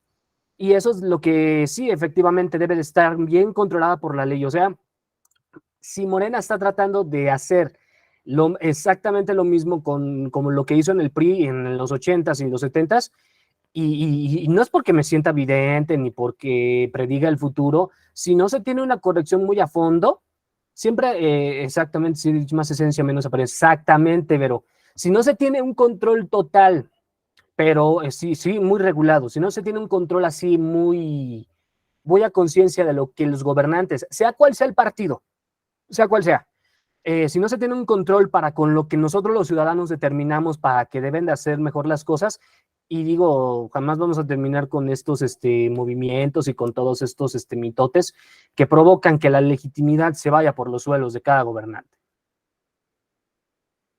Muy bien, gracias, Luis Fernando. Pues temas muy interesantes han tocado todos. Ninguno me contestó la pregunta que yo formulé, cosa que yo también les agradezco, porque no es una pregunta fácil de contestar, porque ustedes tampoco son jueces y porque justamente lo que estamos haciendo aquí son análisis justamente respecto de este tema. Ahora, voy a ir con algunas cosas que tienen razón, que han señalado y que no les falta razón. En el tema de los precandidatos, en aquella ocasión, con relación a la comparación que se hace respecto al tema del gobernador de Nuevo León, debo decirles que es una cuestión bien controvertida. Nada más quiero aclarar una cosa. El asunto es importante porque la sanción que se hizo fue por la no presentación del informe de gastos de los dos. Lo presentaron extemporáneo y a requerimientos y si te acuerdas, Andrés, y diciendo que ellos habían sido precandidatos únicos y que no habían hecho precampaña, que no habían gastado dinero. Luego ahí se identificó que habían gastado los 28,000 pesos que decían en el tema de Facebook, pero no fue esa la causa por las que se les quita. La causa por la que se les quita es por no haber presentado el informe de gastos de campaña y haber existido estos. En efecto, la sanción, digamos, fue la literal que establecía la ley, ¿no? Y en el caso del tope de gastos de campaña del gobernador, se eliminó, recuerdan ustedes, porque se consideró que no existió el rebase. Andrés, no es que se le haya tolerado, se consideró que no existió porque la señora Mariana era esposa del candidato.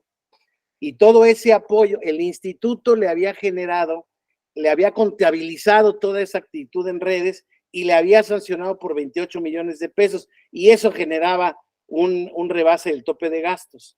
Y el tribunal dijo, no, haciendo caso a los argumentos del partido, no le puedes contabilizar porque son esposos y como esposos hay espontaneidad, hay un proyecto de vida en común, hay un vínculo que justifica estas circunstancias. Y fue lo que generó que no se le acreditara como tope de gastos de campaña. Eso precisando por los dos debates. Y yo me refiero a ellos. Ahí está mi pregunta. Ante una sanción, léase actos anticipados de precampaña, ante una sanción de una conducta contraventora del orden y constitucional que está prevista en la ley, hay que emitir una consecuencia. En mi opinión, sí, por dura que sea. Esa es mi tesis. Máxime si la conducta y la sanción están previstas. Yo creo que sí, claro, hay posibilidades de interpretar, de graduar, pero como les digo, en el caso particular de esos dos, fue estricta la sanción. Omites, la consecuencia de la ley es pérdida de registro, así se aplicó la ley. A mí me parece que ese tipo de interpretaciones da certeza. A nadie más se le va a olvidar presentar, aunque sea en ceros, aunque sea mal. ¿Sí me explico? Ahí lo que se sancionó fue eso, porque así dice la ley, el artículo 290 y tantos de la Ley General de Instituciones y Procedimientos Electorales. O sea, déjenme decirlo así, esa fue una aplicación mecánica de la ley. Ahí fue. En el caso de Mariana y Samuel, fue una interpretación que excluyó esas aportaciones como ilegales, como lo había hecho el instituto, porque eran esposos. Esa fue una interpretación que hizo que no se cumpliera la ley. Y está interesante. Ahí hay que verlo. Fue lo que dijo la sala superior por unanimidad, la dio por unanimidad. No importa. Este tipo de cosas de por unanimidad no deben de importar, porque la decisión la toma un órgano por las reglas que hay. Y si hay una mayoría de 4-3, la decisión es buena. No tenemos que ponernos a ver. ¿Por qué? Porque justamente es lo que les quiero destacar, que este tipo de interpretaciones es susceptible de generar adhesiones, pero también no. Y me voy al caso de la censura de la libertad de expresión. Es el quid esencial de nuestro régimen democrático. ¿Qué se puede decir y qué no? En nuestro esquema, en todo el mundo general, democrático, avanzado, no avanzado, los límites son los mismos que tenemos nosotros para la libertad de expresión. No al ataque de derecho de tercero, no ir contra el orden constitucional y no apología de la violencia, no, así. O sea, yo no puedo, mi libertad de expresión llega hasta ahí. ¿Estamos? De ahí en fuera, aviéntate.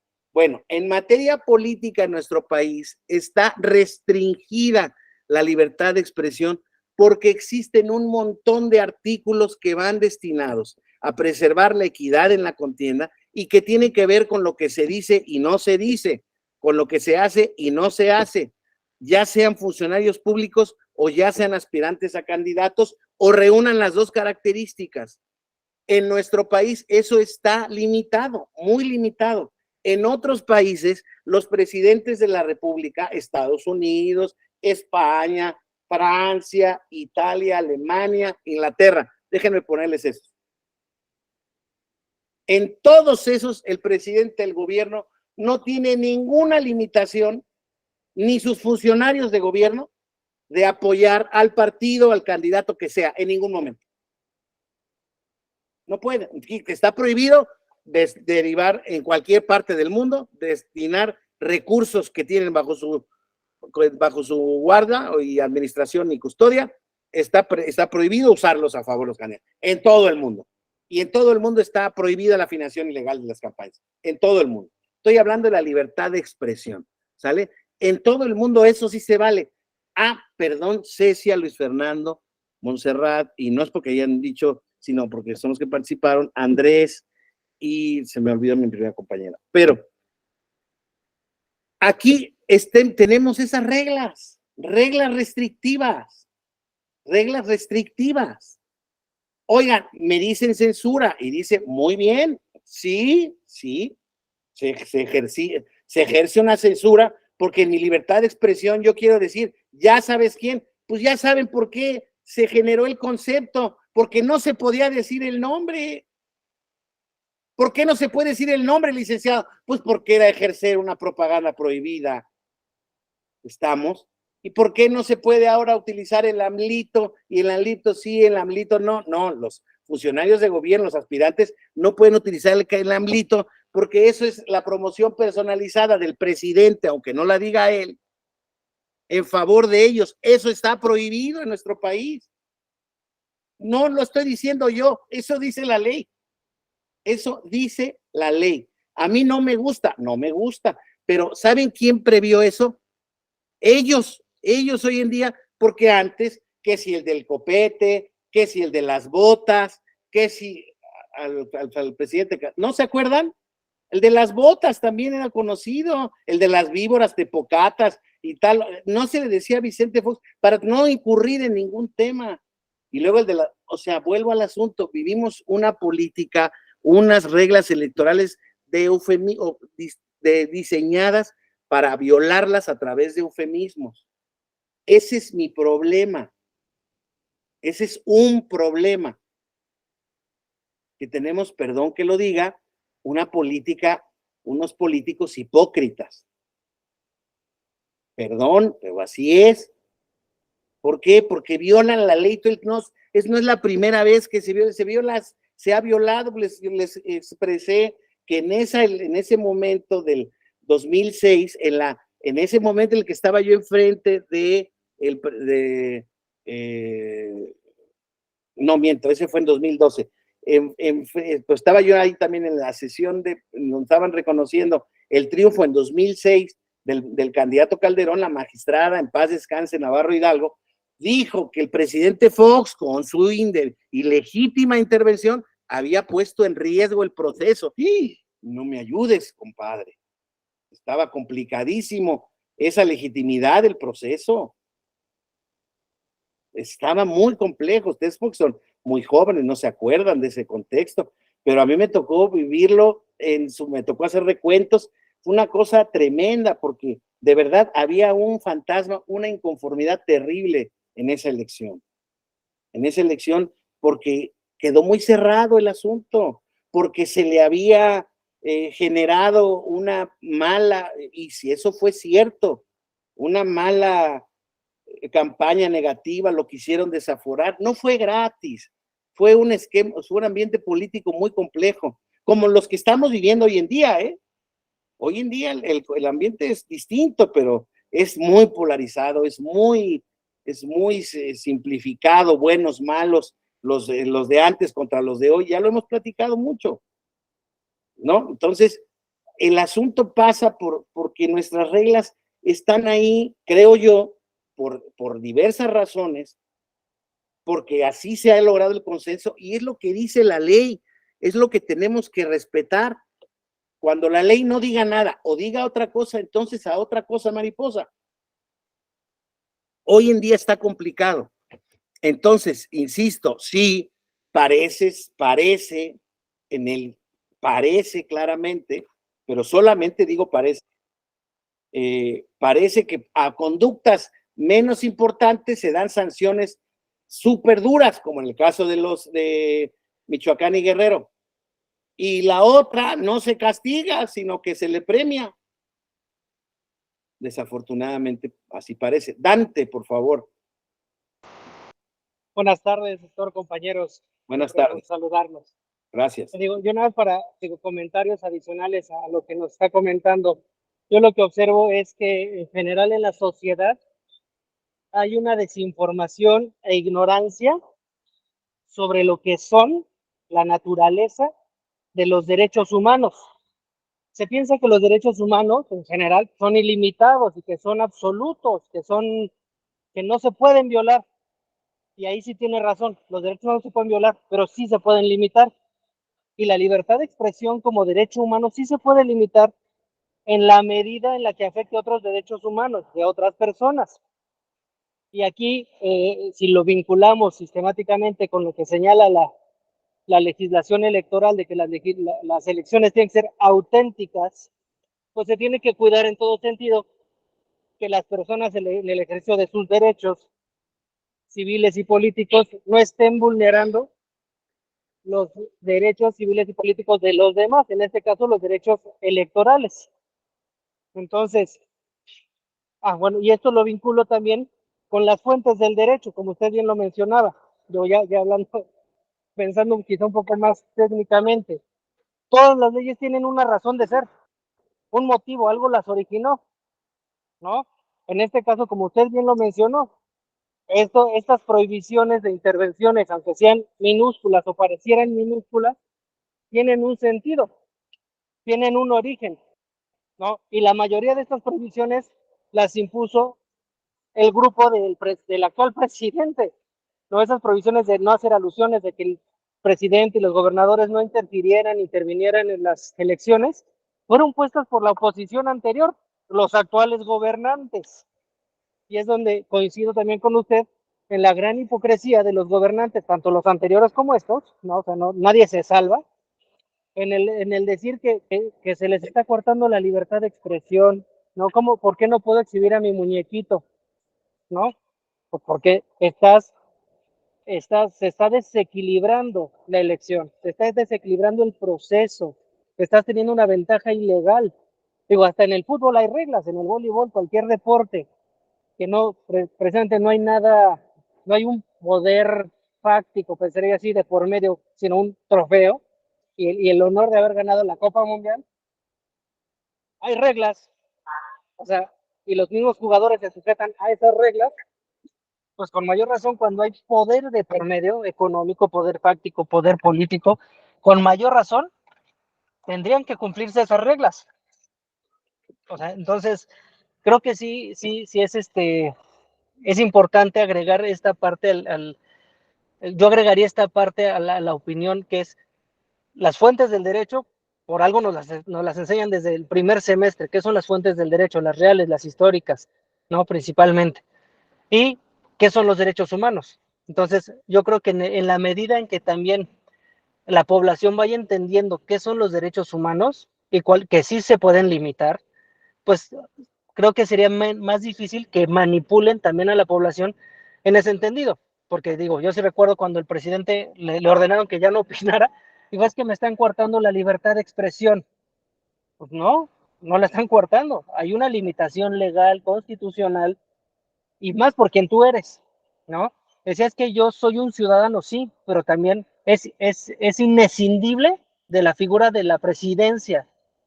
Entonces, no por decir que actúa como ciudadano, va a fallarle a la investidura, más él que dice que él no ensuciaría, como dice, no le va a fallar a la investidura presidencial. Entonces, no es congruente. Entonces, creo que también son perspectivas que importantes dentro del tema. Muchas gracias.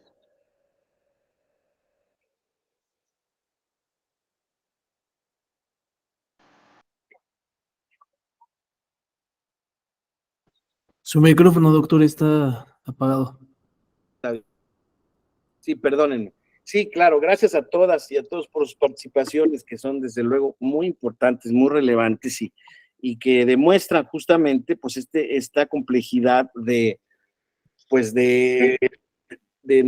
tener diversos puntos de vista en respecto de estos temas que son bastante indeterminados, ¿no? Justamente respecto de este tema que platicábamos de las causales de nulidad o la creación de la causal de nulidad abstracta, a partir de 2008 ya la reforma constitucional justamente establece que las salas del tribunal solo podrán declarar, mi querido Dante, un favor, el micrófono está abierto por... Muchas gracias, exacto, gracias. Establece que ya las salas del tribunal solo podrán declarar la nulidad de una elección por las causas que expresamente se señale la ley. Bueno, eso dice estrictamente el artículo 41 constitucional y el 99, pero les voy a decir que a pesar de lo que dice ese artículo, y ya quedamos cuáles son las causas son las que establece este artículo de la Ley General del Sistema de Medios, de las causales de nulidad o no instalación en el 20%, las situaciones graves, determinantes, generalizadas, no reparables el día de la jornada electoral, el rebase de tope de gastos de campaña, siempre y cuando haya una diferencia menor al 5% de votos en esa primera, haya recursos de ilícitos, haya propaganda prohibida, haya actos anticipados de precampaña, ¿no? Se generen todas esas circunstancias únicamente por esas causas previstas en la ley. Y, por ejemplo, no existe la causa de nulidad de violación todavía, de nulidad de la elección por violencia política de género, como pasó en Iliatenco, y no existe la causal de nulidad expresamente regulada de nulidad en una elección por violación al principio de separación Estado-Iglesia, como pasó en el municipio de Tlaquepaque en el año 2021.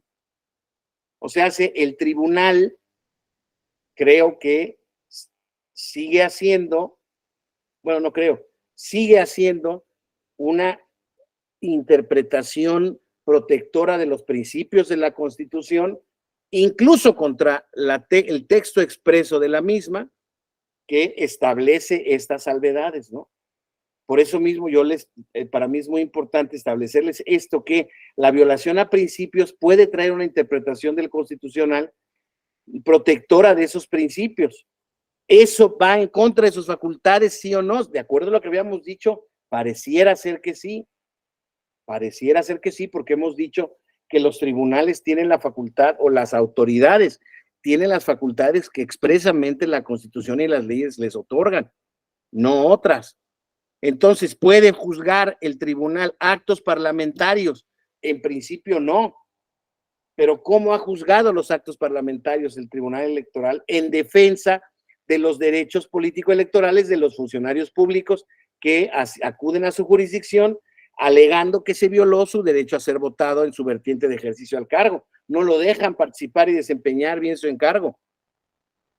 Yo creo que hay un fundamento ahí interesante, aunque no expreso. Es muy interesante. Y lo dejo en su ámbito, en su campo, el que determine si esas acciones son legítimas o son propias de un activismo judicial que, tal como se denuncia por algunos poderes y miembros del partido en el poder, son en exceso de facultades. Para mí, insisto, el tribunal ha hecho una labor siempre mejorable, siempre criticable, como cualquier órgano público.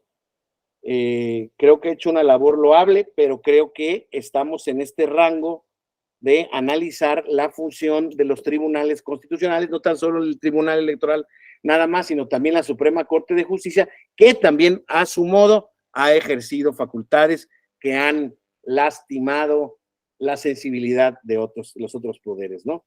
Entonces, eso es importante para que vayamos calibrándolo, y eso está en el puente de mira. Ninguno de nosotros, desde luego, tenemos la verdad absoluta. Lo que sí estamos viendo son actividades o no actividades de distintos poderes en atención a la defensa de la Constitución o no. Ya, insisto, esa evaluación final, pues que quede o que vaya siendo construida por cada quien, porque desde luego no es un tema muy complicado, ¿no? Entonces, les decía yo ya, los contornos o márgenes de la elección están un poco más amplios, sin embargo, no están previstas todas las posibilidades sobre las cuales se puede ejercer una nulidad de elección. Ahora, siguiendo con el tema de los actos impugnables en los medios de impugnación, habíamos visto ya el tema de las elecciones federales, ya vimos el tema de la violación a los principios, por ejemplo, en las elecciones locales. Ahora, por ejemplo, podemos ver el tema de la impugnación de actos y resoluciones que violen los derechos político-electorales de la ciudadanía, de votar, ser votado, asociación y afiliación libre y pacífica para asuntos políticos. Son estos derechos político-electorales en donde el que está legitimado y el que va a ir a impugnarlos es aquel sujeto que siente que por alguna determinación, ya sea de alguna autoridad o incluso de un partido político, han sido vulnerados sus derechos. Esto es muy importante porque, compañeros, cuando inicia este sistema de medios de impugnación en 1996, los partidos políticos, ya para efectos de amparo también, pero no eran para materia electoral considerados como autoridades electorales. En consecuencia, había una imposibilidad para entrarle porque no eran considerados como autoridades. Pero cuando ya se vio en la práctica que eran susceptibles de violar derechos de sus militantes, pues claro, se le equiparó al concepto de autoridad electoral. Y fíjense, eso es algo que sigue estando ahí. Claro, hoy en día claramente ya existen los supuestos de procedencia, pero la legislación y la Constitución lo reguló en atención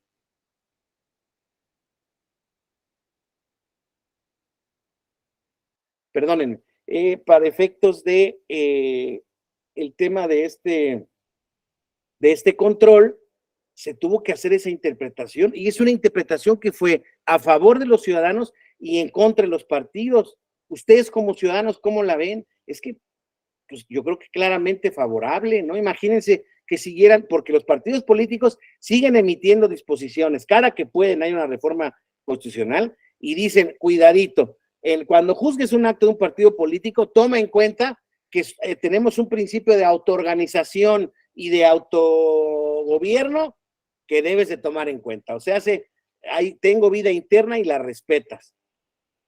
Me parece muy bien, siempre y cuando tú no violes un derecho individual, porque si viene un individuo a hacerme valer la violación de un derecho personal, ¿cuál creen que prevalece? Es el típico caso. ¿Qué prevalece, la autoorganización de los partidos o el derecho individual? Pues digo, no me contesten. Yo lo tengo claro. El derecho individual, pues estamos en temas de derechos.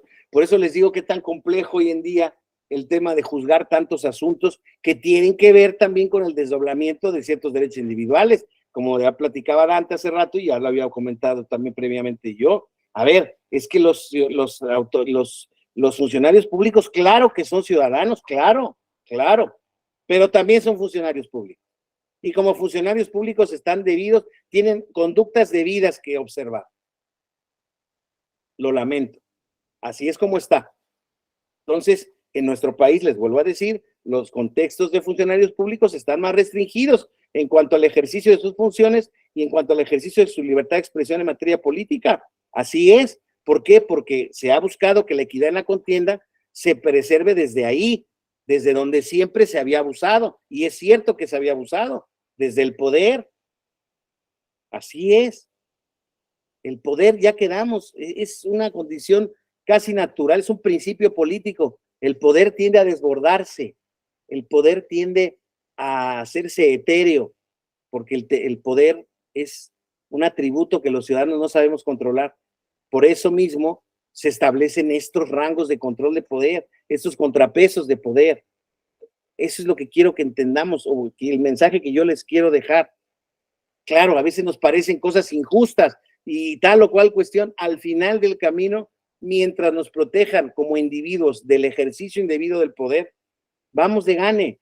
Claro, como funcionarios, sancionados no nos va a gustar, nada. Como élites de un partido político, menos nos va a gustar. Pero como ciudadanos, yo les aseguro que es muchísimo más conveniente ese tema, ¿no? Entonces, estamos en el tema del derecho de la ciudadanía, ahí desde luego, en el tema ciudadano se hace un control de constitucionalidad, pero también de convencionalidad. Ya habíamos quedado el artículo primero constitucional, fundamental, ¿verdad? Entonces, aquí, fíjense, ya les decíamos, desde 96 el tribunal se tomó muy en serio el decir todos los actos y resoluciones en materia electoral, que tengan acceso a la jurisdicción, que tengan una tutela. Eso es lo que debe de promover un tribunal constitucional que sea consecuente con el respeto y garantía de los derechos individuales. De eso se trata en estos días, aunque sea tan difícil de entenderlo, de ponerlo en la práctica y de que realmente las autoridades se dejen ejercerlo. Les decía yo, el JDC fue ampliando su expreso de procedencia, esto ya lo platiqué, los partidos políticos no se entendían como autoridades y claro que son autoridades. Y entonces aquí dice claramente, desde el 2003 ya se generó esta jurisprudencia 84, 92 y 109 en estos juicios, generaron la jurisprudencia juicio para la protección de los derechos políticos electorales, procede contratos definitivos e irreparables de los partidos políticos. Claro. Y está el caso de Castañeda Guzmán contra México, que es el caso muy interesante donde se generó este tema de la asistencia, un litigio estratégico que culminó en la Corte Interamericana de Derechos Humanos, porque Castañeda Guzmán quería que la Corte se metiera con el tema de que no existían las candidaturas independientes en nuestro país. Castañeda Guzmán dijo, no, eso va contra la violación, eso viola nuestros derechos políticos como ciudadanos. Y entonces aquí le fue negado su reconocimiento, fue a la Corte le da fundado a su juicio, pero es muy importante que sepamos por qué, ¿eh? Le dio fundado porque el sistema jurídico mexicano no tuvo un medio idóneo para darle respuesta a su petición. Ahí ya no se deduce claramente si era que los partidos políticos no podían ser el único acceso a los ciudadanos al poder, porque por lo que hace el otro concepto de violación también, ese dijo que ese no era fundado. O sea, dijo, el sistema de que los partidos políticos sean la única vía de acceso al poder de los ciudadanos, como tal, no es inconvencional.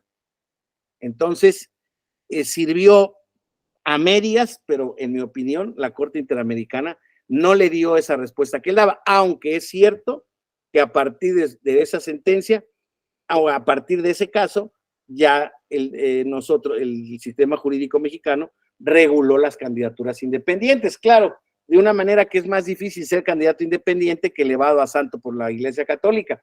Pero bueno, ahí está la figura. Hemos tenido algunos casos de éxito, pero la verdad es que ha sido una caída, una figura que ha ido descendiendo su eficacia, porque, insisto, los requisitos para ser candidato independiente requieren de estructuras y cantidades que el propio sistema político les topa y les limita, y pues la verdad genera muy complicado el tema. Ahí sigue vigente. Yo soy partidario de que ojalá que se regule de manera mucho más benigna para los ciudadanos y no haya tantas exigencias y tantos problemas para ser registrado como candidato independiente. En una primera instancia jurisdiccional, el tribunal creo que hizo una muy buena labor, liberando y flexibilizando algunos requisitos, y eso creo que lo va a seguir haciendo. Sin embargo, son, insisto, cada vez menos los casos en los que se ha generado esta actitud. Entonces, insisto, esto era una narración del caso Castañeda. Lo que me interesaba era ver cómo exactamente se había generado a partir de ese tema el movimiento a las candidaturas independientes. Y está este juicio de revisión constitucional electoral, donde se hace también un control de constitucionalidad, fundamentalmente, porque aquí tiene que ver con que los procesos locales se lleven a cabo también bajo estos principios de reglas y se pueda verificar o contrastar la constitucionalidad de las leyes locales en materia electoral, que si bien es cierto, tienen posibilidad de ser cuestionadas en lo abstracto, cuando no se dan esas alegaciones y se logran esas determinaciones, se puede lograr vía el control concreto mediante este juicio de revisión constitucional electoral. Y por último, porque ya se me acaba el tiempo, está el tema que es el último debate del procedimiento especial sancionador y la constitucionalidad y convencionalidad del requisito modo honesto de vivir. Les decía yo justamente en este tema, la Corte ya determinó en contradicción de tesis el requisito citado como requisito de elegibilidad, al comprender también el de ciudadanía y al no contar con una sanción impuesta en la ley. Las infracciones a la Constitución y en lo sucesivo tendrán que tener un tratamiento pues interesante, pero por el momento, en tanto no hay una reforma constitucional y legal, no podrán ser aplicadas como suspensión del requisito del modo honesto para vivir. Creo, les decía yo lamento la resolución, pero creo que es una resolución apegada al marco convencional y creo que es una sentencia con méritos jurídicos suficientes. Insisto, yo soy de otra posición, pero no tengo nada que reprocharle jurídicamente a la Corte, porque creo que ha sido consistente en ese sentido. Compañeros, se me ha acabado el tiempo. Con esto espero haber tratado el temario, la temática del control de constitucionalidad y convencionalidad, y para buena suerte de todos ustedes, les informo que el siguiente módulo también les tocará verlo conmigo, que es el tema de, sí, la presentación, como le hemos hecho, Luis Fernando, estamos en ese proceso de enviárselas a sus correos electrónicos para efectos. Nos toca ahora la interpretación, la argumentación jurídica, que es un tema también muy importante. que vayamos viendo. Y ahí se van a ligar todos estos puntos, van a ver qué importante este control de constitucional y convencionalidad. De alguna manera lo vamos a seguir viendo desde el punto de vista ya de la teoría de la argumentación y de la interpretación. Nos vemos mañana entonces. Gracias a todas y a todos por su atención, por su participación y por su paciencia. Gracias. Hasta mañana. Muchas gracias, hasta luego. Hasta mañana. Gracias. Bye.